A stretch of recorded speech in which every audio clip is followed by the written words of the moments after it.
ఒక కొత్త మార్గంలో వెళ్ళే సినిమా తీయడానికి ముందుకు వచ్చిన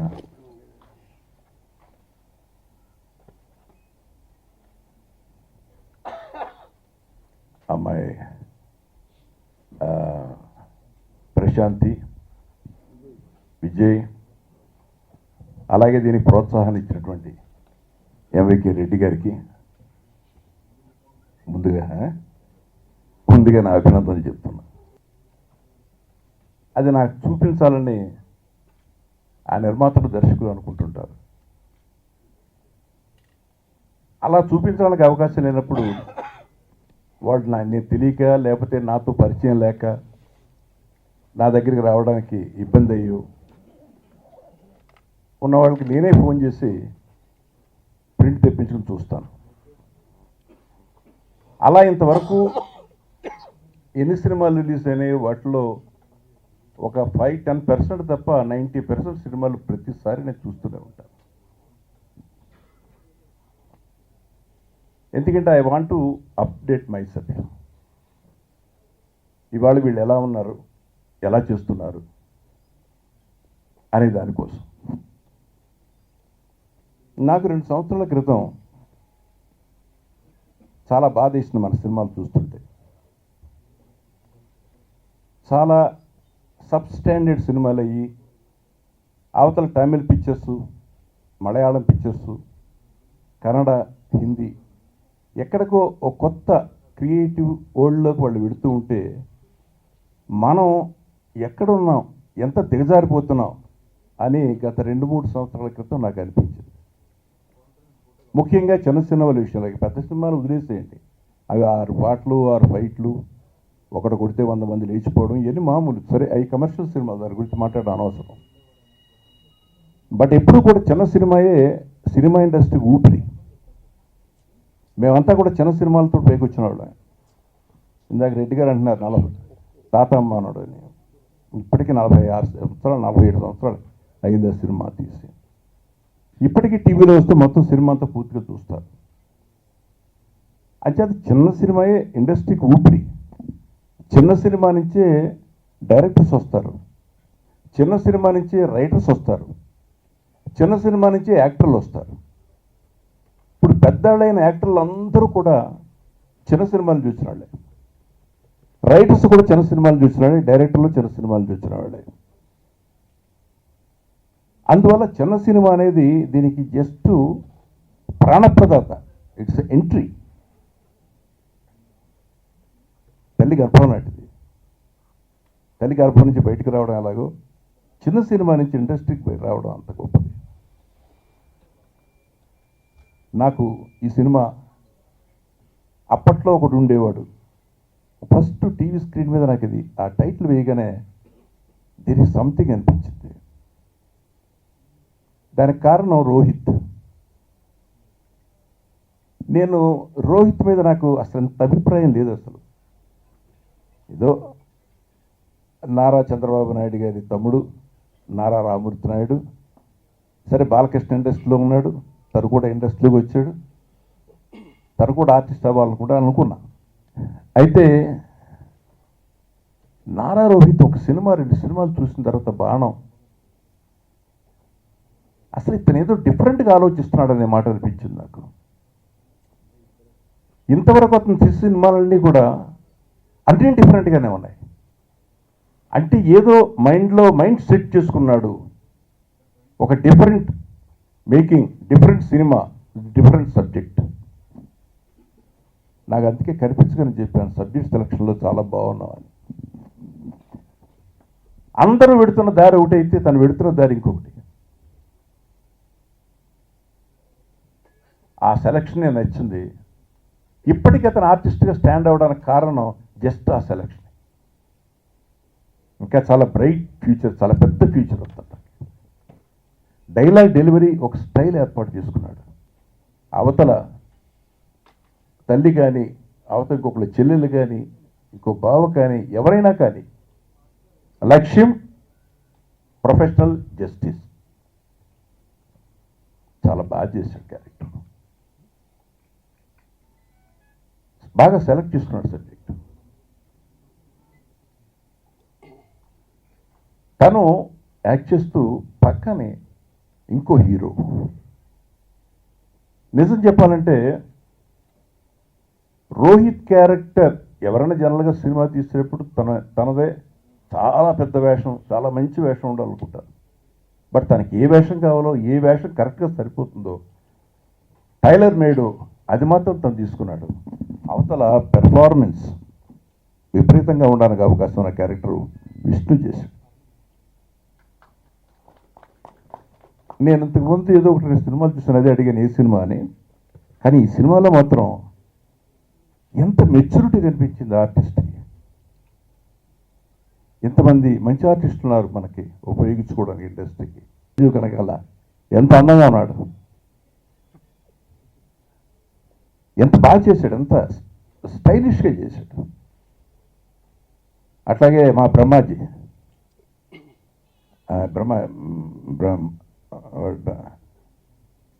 కాదు బ్రహ్మాజీ విఠల్ సేటు, వాడి క్యారెక్టర్ అంత లేచిపోయింది. అందరికంటే లాస్ట్లో వచ్చాడు, ఒక హీరోలా కనిపించాడు సత్య. వాడంత బాగున్నాడు. నేను అడిగిన ఎవరో కుర్రాడని చెప్పి, అంటే ప్రతి క్యారెక్టర్ రిజిస్టర్ అయిపోయేటట్టుగా చేశాడు.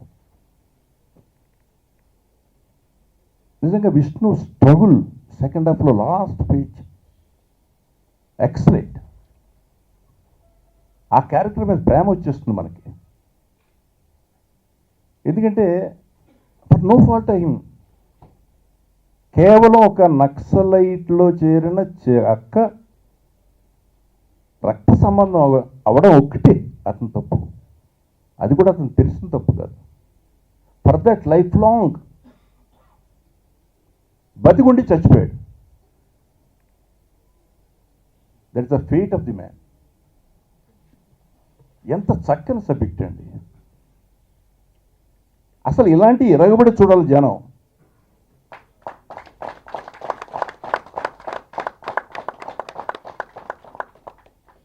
ఎందుకంటే ఈ సినిమా ఇలాంటి సినిమా, ఒక సినిమా వచ్చింది, ఈ సినిమాని మనం చూడాలి అనేలోగా సినిమా వెళ్ళిపోతుంది. ఎందుకంటే నెక్స్ట్ వారానికి 4 పడిపోతున్నాయి. ఇవాళ ఇందాక రోహిత్ చెప్పింది కరెక్ట్, చాలా చోట్ల లేదన్నారు. ఇవాళ నుంచి 100 స్క్రీన్స్ మళ్ళీ చేస్తున్నారంటే really great. This picture deserves that success.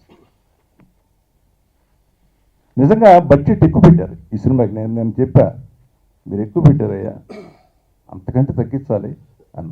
But అదృష్టం ఏంటంటే ఆ బడ్జెట్ పెట్టినా కూడా ఇవాళ సక్సెస్ ప్రొడ్యూసర్ చాలా హ్యాపీ చేస్తుంది. That's great. ఇలాంటి సినిమాలు అవసరం. నాకు అనిపిస్తుంది సినిమాలకి రేటింగ్లు ఇస్తున్నారు కొన్ని మన వెబ్సైట్లో అవిను. కొంతమంది చాలా జెన్యూన్గా, చాలా పెద్ద మనిషి తరహాగా ఇస్తున్నారు. కొన్ని ఉంటాయి కదా, 1-2 చెడు పురుగులు. అంటే డబ్బుల కోసం, బ్లాక్మెయిల్ కోసం. మీడియాని ఎవడైతే బ్లాక్మెయిల్ కోసం తప్పుదారిని పట్టాలనుకుంటాడో వాడు సర్వనాశనం అయిపోయాడు కూడా అయిపోతాడు. యాజ్ ఏ మీడియా మ్యాన్ నేను చెప్తున్నా, ఒక చరిత్ర సృష్టించాను ఉదయం పేపర్తో. ఎవడో వేలు పెట్టి చూపించలేని జర్నలిజాన్ని చూపించాను. ఇవాళ ఇలాంటి చిన్న సినిమాలను ఎంకరేజ్ చేయండి, నాశనం చేయకండి.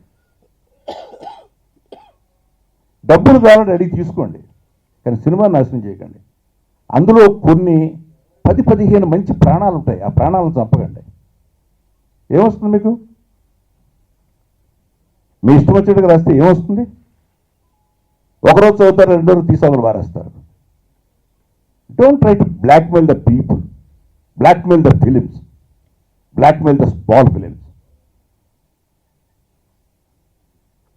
స్పేర్ చేస్తారని అనుకోకండి. ఒకరోజు స్పేర్ చేస్తారు, 2 రోజులు స్పేర్ చేస్తారు. Don't think everyday is everyday. నేను అటువంటి వాళ్ళకి హెచ్చరిక చేస్తున్నాను స్టేజ్ నుంచి. మీ రేటింగ్ మీద కొన్ని జీవితాలు ఆధారపడినప్పుడు మీ ఇష్టానుసారంగా ప్రవర్తిస్తే ఎట్లా? బాగుంటే బాగుందని చేయండి. ఒకడేమో ఎంత ఇస్తాడు, ఒకడేమో ఎంత ఇస్తాడు, ఎట్లా? How it is possible? ఈ సినిమాలు ముఖ్యంగా అమెరికాలోను అక్కడ యుఎస్లో రిలీజ్ అయినప్పుడు చిన్న సినిమాలకు తేడా పడుతుంది. అందువల్ల దయచేసి నేను చెప్పింది సదుద్దేశంతో తీసుకోండి.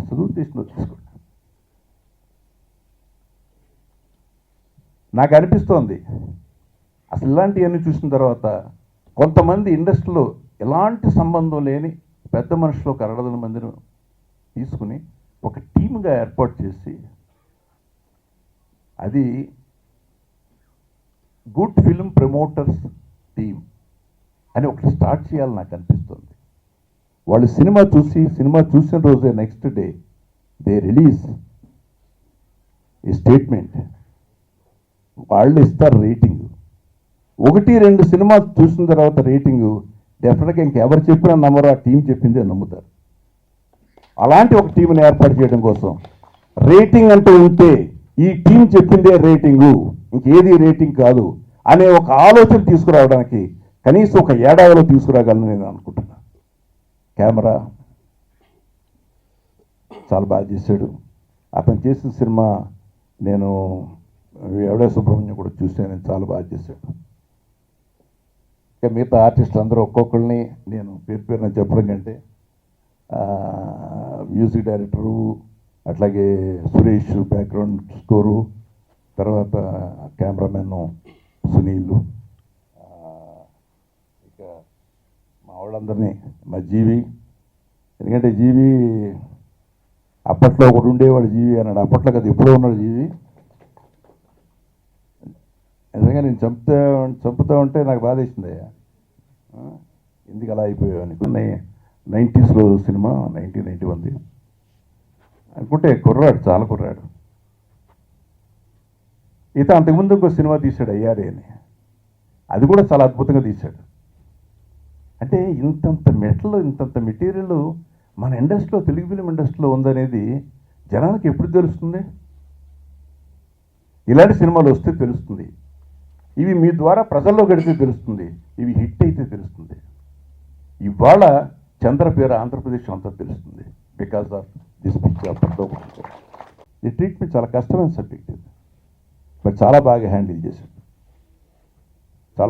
చేశాడు. లెంగ్త్ కూడా చాలా తక్కువ, ఎంత 2 hours 4 minutes.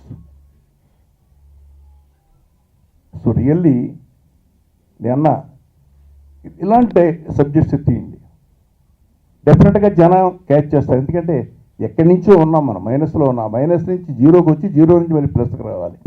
కాబట్టి ఇప్పుడిప్పుడే ప్లస్లోకి వస్తుంది. So make such type of films. ఎప్పుడు ఇవి సక్సెస్ అవుతాయి? దీనికి కావాల్సిందల్లా ప్రమోషన్ ఒక్కటే. ఆ ప్రమోషన్ మీరు కార్యక్రమం మొదలుపెట్టారు. డెఫినెట్గా ఈ సినిమా అంటే అఫ్కోర్స్ పండగకి సినిమాలు వస్తున్నాయి కాబట్టి థియేటర్స్ ప్రాబ్లం, కానీ అంతవరకు తిరుగు లేకుండా ఈ సినిమా ఆడాలని మనసారా కోరుతూ సెలవు తీసుకున్నాను. బట్ నేను ఒక సినిమా తీయాలనుకుంటున్నాను, ఒక నాయకురాలు కథ తీయాలనుకుంటున్నాను, జయలలిత కథ కాదు. అది స్క్రిప్ట్ ఫైనలైజ్ అయితే నేను తప్పకుండా మీకు అనౌన్స్ చేస్తాను.